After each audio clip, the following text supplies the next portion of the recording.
Con su permiso, presidente, secretario, canciller, muy buenos días tengan todas y todos ustedes. Vamos a comentar un poco el informe técnico hasta el corte más reciente, que fue el que presentamos ayer por la tarde, y acostumbramos aquí en martes del Pulso de la Salud destacar algunos de los elementos que nos interesa identificar para conocimiento de la población respecto a los números y a las tendencias y a las gráficas. Vamos a presentar la primera. Esto es para recordar que el proceso de nueva normalidad empezó cuando finalizó la Jornada Nacional de Sana Distancia, pero una vez más recordamos que eso en ningún momento ha significado que termina la epidemia y por lo tanto que terminan las acciones de prevención y control. No han terminado, no pueden terminar, nos faltan todavía varias semanas, de hecho algunos meses, para que tengamos en la mayoría de los estados y posteriormente en todos un control adecuado. En este momento tenemos ya 6 estados que tienen una tendencia sostenida a la baja y algunos que están llegando al punto de reducción muy significativa de la velocidad de aumento, pero también hay otros que siguen teniendo su crecimiento primario, su curva epidémica de inicio, y unos más que tuvieron rebrotes.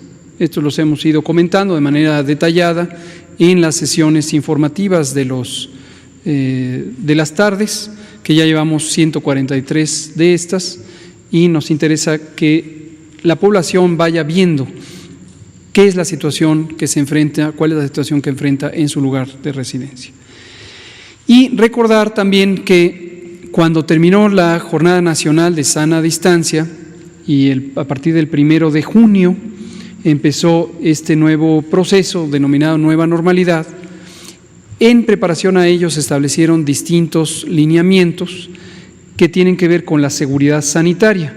En particular hay un lineamiento general de seguridad sanitaria en el campo de trabajo dirigido para campos, el espacio del sector privado, y que por instrucción del presidente establecimos un grupo técnico con la confluencia de la Secretaría de Salud, la Secretaría de Economía, la Secretaría del Trabajo y el Instituto Mexicano del Seguro Social, que a través de su Dirección de Prestaciones Médicas y Sociales ha organizado el mecanismo de monitoreo del cumplimiento del protocolo de seguridad sanitaria en el trabajo y posteriormente de vigilar, como lo hace siempre, las incapacidades laborales que se relacionan con el síndrome clínico de COVID.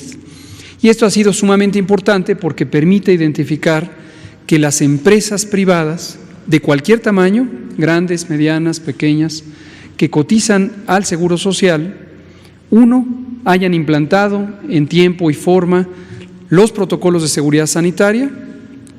Implantar no es nada más tener un documento escrito, es que existan los cambios que deben materializarse en el espacio de trabajo para proteger a las trabajadoras y los trabajadores. Y segundo, monitorea que a través de estas incapacidades laborales no se vaya a detectar empresa por empresa brotes. Y se ha constatado que en algunas ha existido brotes. Y esto es importante, lo recuerdo a la población y también a todos los propietarios y propietarias de empresas, grandes, medianas, pequeñas, que esta supervisión se hace también de manera indirecta a través de la salud de las trabajadoras y los trabajadores. Y esto es para también recordarle a la población que uno de los componentes fundamentales de las medidas de mitigación que diseñó el gobierno mexicano están orientados a la corresponsabilidad, donde los espacios de trabajo son quienes se deben responsabilizar de tener las condiciones apropiadas para que las trabajadoras y los trabajadores disminuyan su riesgo de contagios. Es decir, no es una responsabilidad del trabajador, de la trabajadora. Además, el trabajador y la trabajadora como personas se les recomienda, igual que a toda la ciudadanía, independientemente de su condición de empleo, atender las medidas de prevención, pero hay una responsabilidad específica en los campos de trabajo.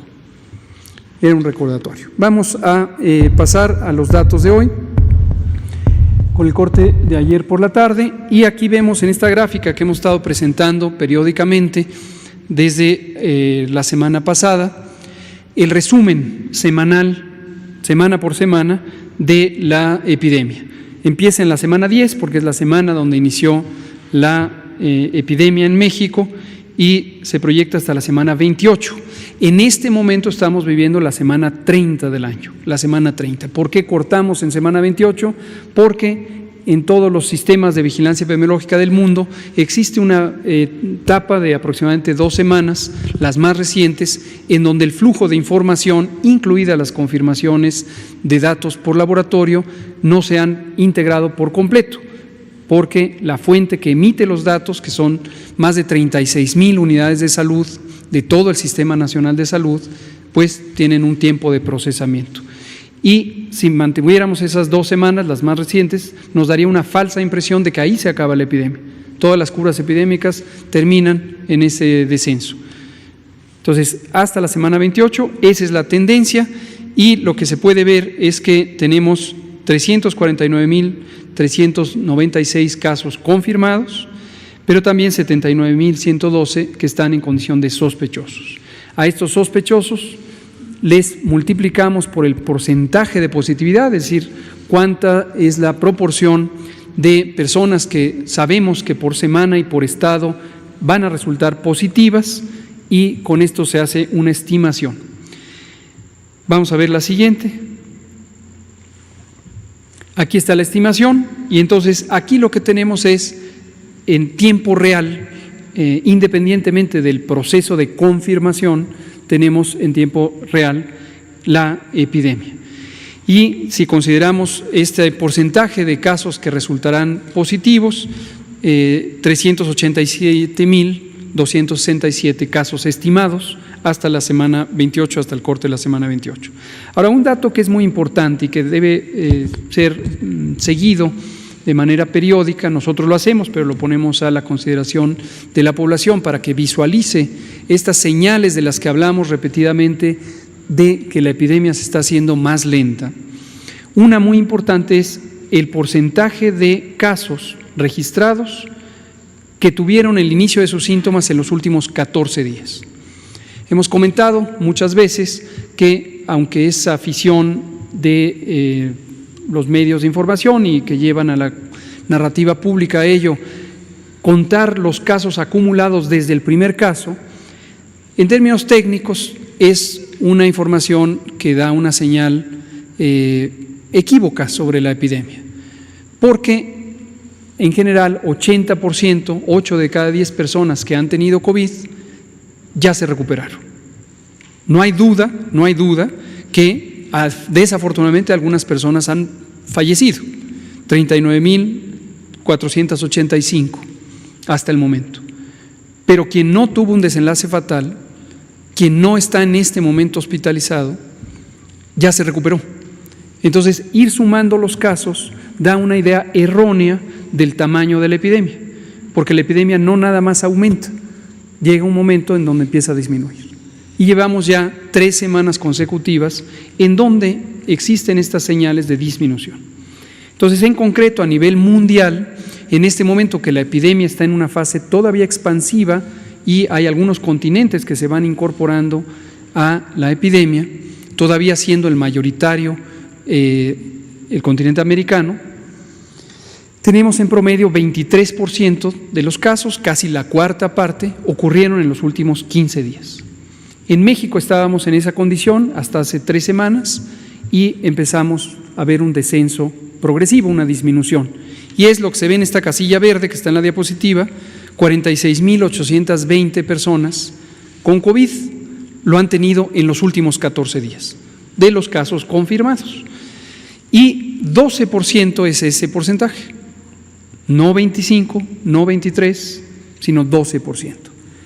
Cuando tenemos la perspectiva de los estados, este es un indicador también muy importante porque nos permite ver el nivel de actividad epidémica que hay en las entidades federativas. Entonces hay que estar al pendiente de pero es una buena noticia habla de este enlentecimiento, de esta reducción de la epidemia. La siguiente, por favor. El otro es este indicador que ya comentaba el secretario de Salud, mi maestro, el doctor Alcocer, y lo podemos ver de manera gráfica. Ya lo presentamos solamente una vez a la semana porque no cambia tanto del día a día, pero es la velocidad a la que crece la epidemia. Algunas personas se inquietan y se preguntan cómo es posible que nos digan que la epidemia se está reduciendo cuando el número de casos que vemos cada día es mayor. No hay ninguna contradicción al respecto. Efectivamente, los casos de ayer eran menos que los que habrá hoy, todavía. Pero el porcentaje de cambio de un día para otro es menor. Y esto es la velocidad a la que crece la epidemia. Desde luego, como la epidemia ha ido creciendo, representa un número cada vez mayor de casos. Pero el porcentaje de cambio lo que nos habla es de esa velocidad de cambio, de esa aceleración de la epidemia. Y lo que vemos en la gráfica es que cuando inició la epidemia, en el lado izquierdo de la gráfica, teníamos 26% de cambio de un día para otro, en promedio. Y luego se fue reduciendo y en abril bajó a cerca de el 12%, en mayo estuvo alrededor de 10 u 8%, en junio estuvo alrededor de 6 a 7%, en julio de 5 a 6% y finalmente en este momento, a casi terminar julio, estamos viendo que estamos a 1.2%. Llegará el momento en que tengamos 0% de crecimiento de la epidemia. ¿Esto quiere decir que se acaba la epidemia? No, no. Lo que quiere decir es que ya no hay más casos hoy que ayer. Y a partir de ese punto, los casos del día presente empezarán a ser menores que los casos nuevos del día anterior. Y entonces este número lo empezamos a ver en forma negativa. -1, -2, -3, -4. Y ahora sí es la reducción en términos numéricos de la epidemia. La siguiente diapositiva nos muestra la misma idea, ya no la explicaré en detalle, pero para la mortalidad, para el número de muertes. Y lo que vemos es esta reducción, en este momento está creciendo a 1.3% y luego irá llegando a 0. Les recuerdo también dos cosas que es importante que siempre tengamos en mente para que no nos confunda la desinformación. Lo primero es, la vigilancia epidemiológica no pretende contar todos y cada uno de los casos. No se pretende eso, nunca ha sido intención, ni en México ni en ningún otro país del mundo. Ningún sistema de vigilancia epidemiológica pretende contar exhaustivamente todos y cada uno de los casos. El tamaño real de la epidemia, en términos del número de casos, es muchísimo más grande de lo que cualquier sistema de vigilancia epidemiológica del mundo documenta. ¿Cuánto más? Varía de acuerdo a la estrategia de vigilancia epidemiológica, pero el tamaño real es mucho mayor. Y eso, en sentido estricto, una vez que las personas se han recuperado, esa parte solamente es una noticia positiva, porque para que las epidemias de enfermedades infecciosas cesen, se necesita tener una cantidad suficiente de personas que tuvieron la infección, que desarrollaron una respuesta inmune, no necesariamente por anticuerpos, y que ya no se pueden contagiar por lo menos en un periodo razonable para que no haya reemergencia. Y ese porcentaje, aquí lo hemos explicado un par de veces, tiene que ser cercano, para este virus, cercano al 65% de la población. Entonces estamos hablando de millones de personas. Esa es una parte positiva. Entre más personas se hayan infectado sin tener una condición grave, finalmente contribuirán o contribuiremos a reducir la epidemia.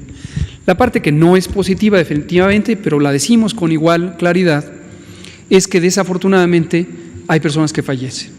Y en ese sentido también la vigilancia no pretende hacer una cuenta exhaustiva de todos los casos.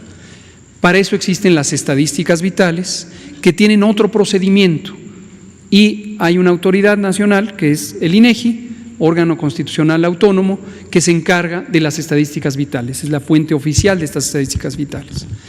Y llevamos trabajando varias semanas con INEGI, con el Registro Nacional de Población, que depende de la Secretaría de Gobernación, con el Instituto Nacional de Salud Pública, con la Organización Panamericana de la Salud, la Secretaría de Salud, por supuesto, y el Seguro Social, en analizar algo que ya se empieza a ver en otros países. Concretamente en la región europea se presentó el viernes pasado el informe de exceso de mortalidad. Nos interesa que todo el mundo tenga claro qué esperar. En Europa, el informe de exceso de mortalidad lo que muestra es cuántas veces más aumentó la mortalidad durante este año, 2020, en lo que llevamos de la epidemia de COVID, comparado con lo que tradicionalmente en 2019, 18, 17, 16, varios años atrás, ocurría de mortalidad general por todas las causas. No es la mortalidad por COVID, es por todas las causas. Pero en este tipo de epidemias aumenta la mortalidad por muchos mecanismos que se van después estudiando en todos los países progresivamente. Y la Organización Mundial de la Salud ha propuesto, desde otras epidemias anteriores, ocurrió en la influenza 2009, métodos estandarizados para que los países hagan este ejercicio de análisis del exceso de mortalidad y entonces se pueda comparar finalmente cuál es el impacto general en el mundo. Entonces, insisto, en Europa ya se presentó y se muestran datos importantes que revelan que podría estar causando COVID en Europa 2 a 5 veces la mortalidad convencional, la mortalidad de años previos, 2 a 5 veces. En México estamos haciendo este análisis, como lo anunciamos hace más de 5 semanas, y estamos usando los métodos estandarizados y muy probablemente pronto vamos a tener resultados ya que comentar con México. Bueno, vamos a terminar con la ocupación hospitalaria. En la ocupación hospitalaria, como ya decía el doctor Alcocer, tenemos ya 30.106 camas. Noten ustedes que se han ido incrementando, y de ellas 46% están en este momento ocupadas. Estas son las camas generales, las camas que no necesitan equipo y personal especializado en medicina crítica, en personas críticamente enfermas. Si lo vemos por entidad federativa, no me detengo en todas, pero se muestra de izquierda a derecha en las columnas. Empezamos con Nuevo León, que tiene ocupación de 79% y tiene una reserva en este momento de 21%. Otros estados, Nayarit, Tabasco, tienen en este momento ocupación de 76% y ya tiene una reserva incrementada de 24%. Recordarán que hace unos días teníamos 16% de disponibilidad en Tabasco. ¿Por qué aumentó? Porque aumentó el número de camas. Establecieron una unidad temporal de 50 camas, hay reconversiones en el Seguro Social, en los distintos hospitales de la Secretaría de Salud de Tabasco se hicieron ampliaciones y por eso hoy ya documentamos esta ampliación. Y así vamos a seguir todo momento adelante de la sobreocupación hospitalaria. Y la última diapositiva muestra la misma idea, pero para camas destinadas a personas críticamente enfermas.